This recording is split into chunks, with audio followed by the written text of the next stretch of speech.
Hello students, कैसे हो आप लोग। आज हम पढ़ने वाले हैं चैप्टर नंबर 14 जिसका नाम है विंड ऑन द हिल। ये चैप्टर बच्चों की एक कविता है जिसको यूनाइटेड किंगडम के कवि एलन अलेक्जेंडर मिल्न ने लिखा है। इस कविता में एक बच्चा कहता है कि ये हवा कहाँ से आती है और कहाँ जाती है किसी को पता नहीं। बच्चा कहता है कि ये हवा कहीं ना कहीं से तो ज़रूर शुरू होती है और इतना तेज़ भागती है कि उतना तेज़ तो मैं भी नहीं भाग सकता।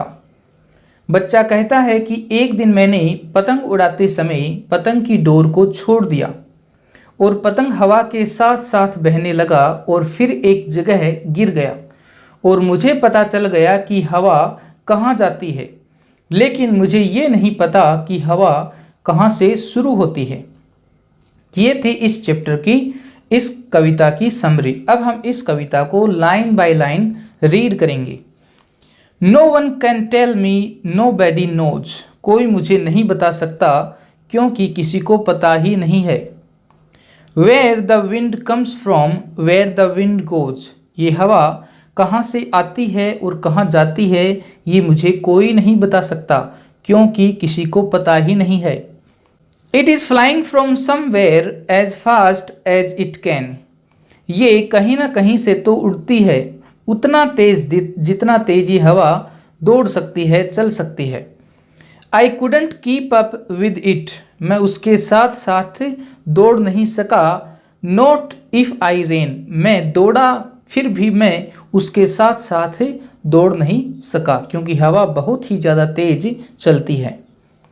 But if I stopped holding the string of my kite, अगर मैंने अपने काइट की, अपने पतंग की डोर को होल्ड करना, पकड़ना छोड़ दिया, मतलब पतंग की डोर को अगर मैंने छोड़ दिया, it would blow with the wind, तो ये पतंग हवा के साथ साथ बहा for a day and a night, एक दिन के लिए और एक रात के लिए, मतलब बहुत लंबे समय के लिए।